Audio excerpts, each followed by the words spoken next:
here it is, my Ironman Arizona 2022 race recap.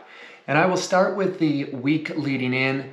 As I said in my previous videos, I could explain that whole week as calm excitement. It was a great week being around my fellow teammates and coach, and just really enjoying that week, getting in, practice bike and a little bit of a run, and just everything leading up to the race was fantastic. So started the morning off getting up super early at 2:50 a.m. is when the alarm went off. I do not like to have to rush or feel rushed on race morning. I always get down to the race before transition opens. And what was really nice with this is one of the first few people getting in to the transition, with already having our gear down there from prior days. It really only took me a minute or two, which left me almost 2 hours before the race started to enjoy time with Scott and BJ, and of course my wife and son that came down. Huge shout out to my son Donovan, who took most of the race footage that you'll see in this video.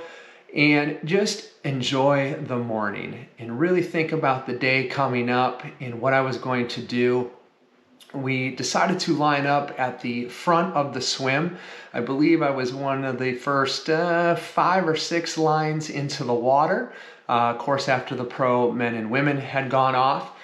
And the swim itself, I thought was going to go really well. That's probably my strongest of the 3. And got into the water, and the first 200 was great, some decent takeout speed, and then I kind of had a mini panic attack in the water. It was the only time throughout the whole day ever that my mind went to, you should quit, you should get help, this isn't for you. I quickly got rid of those thoughts and went to, hey, you're in a wetsuit, you can float here, and brought up my mantra, you are calm, you are successful, you are at ease.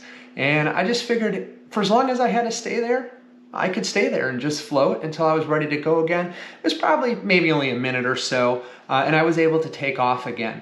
Now the swim itself was one of the more physical swims I've had in any of the races that I've done. Quite a few people in the water. I was kicked and knocked around quite a few times, but had a relatively good swim except for the 2 different times I got cramps in my legs, which has been a common theme for me in all of my swims. I have gotten cramps. I thought maybe this would be my first race getting past that because I haven't had any cramps in a long time in the pool, but they came back and I had to stop 2 different times for a little bit. And so I didn't even look at my watch getting out of the water because I thought it was a slower swim for me. And I just didn't want that to be in my head all day that I didn't start off well. And so didn't even look at my watch, just hit it for the transition times.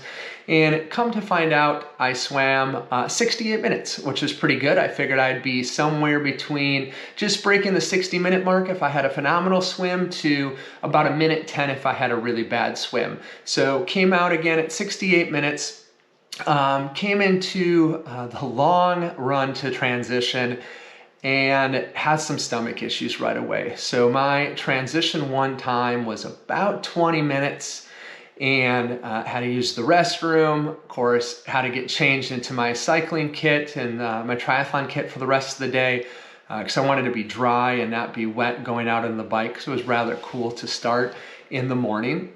And so got out on the bike, and the goal was to hold about 215 watts for the bike race. That's what I've been doing in training and been able to hold somewhere between 2 and 215. And I was not even able to hold 200 watts for the bike. Again, the stomach issues continued. I was rather uncomfortable on the bike, which for me isn't usually that way. I'm usually pretty comfortable on the bike and enjoy the bike portion, but I could not wait to get off the bike. I could not push out power. I was having stomach issues. I did keep, drinking and eating like I was supposed to because I didn't want to get behind on nutrition for the day. And so I forced that stuff down even though the body did not want it. And came in to transition to getting off the bike, feeling pretty crappy.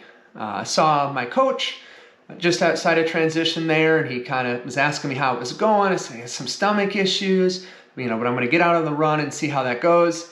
and had a pretty quick transition. I think just a couple of minutes, and my bike time was a little over 6 hours, which I thought I was definitely going to break 6 hours. I think it was more closer to like 6 hours and 20 minutes on the bike.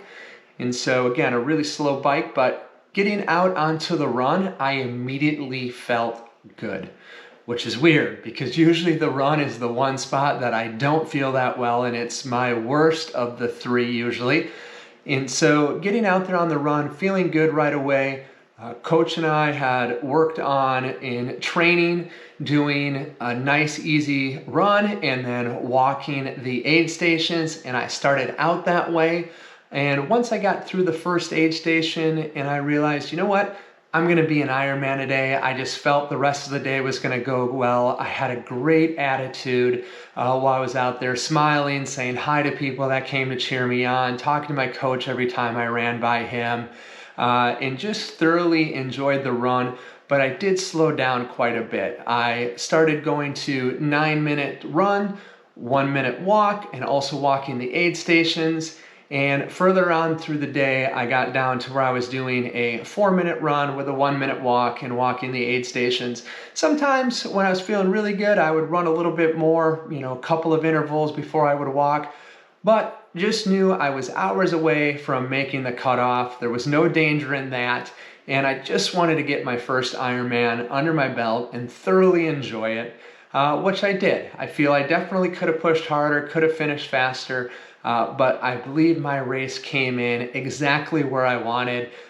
Did not take any gels on the run at all. I alternated between pretzels and bananas, which made my stomach feel a lot better. So something with the gels just decided not to agree with me on race day.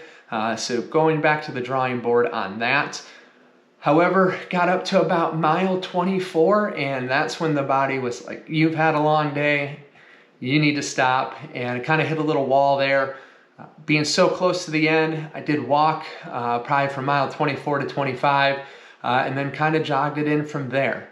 I believe my complete overall time for the race was 14 hours and 7 minutes. And I thoroughly enjoyed the day. Coming up that finisher chute, seeing all the people, bumping into Jess and BJ to congratulate me on coming in on my first Ironman, to see my coach, and then ultimately to see my wife and son there at the finish line, and come across feeling good. Alessio Worldwide from San Francisco, Purple Patch Fitness. You're an Ironman. Leo Reyes, you are an Ironman.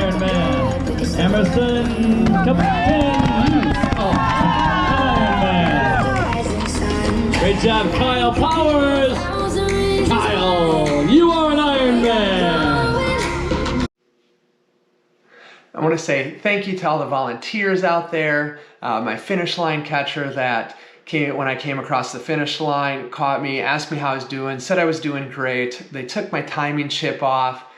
She led me to the food tent, got my medal put on me, had a little bit of food, and then was able to come out and meet my family and my friends and my coach that were out there waiting for me, my other teammates that had raced that had finished before me and just after me.